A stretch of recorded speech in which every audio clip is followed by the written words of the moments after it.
Mănânc rucola din Giurgiu.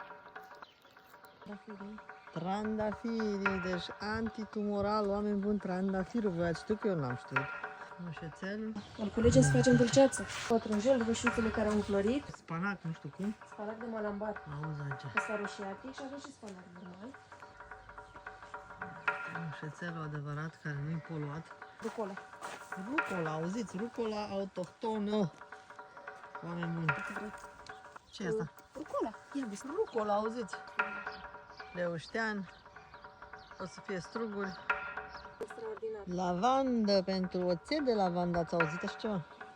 Ajutați producătorii autohtoni, cumpărați de la ei. E ce scrie pe eticheta, aia e.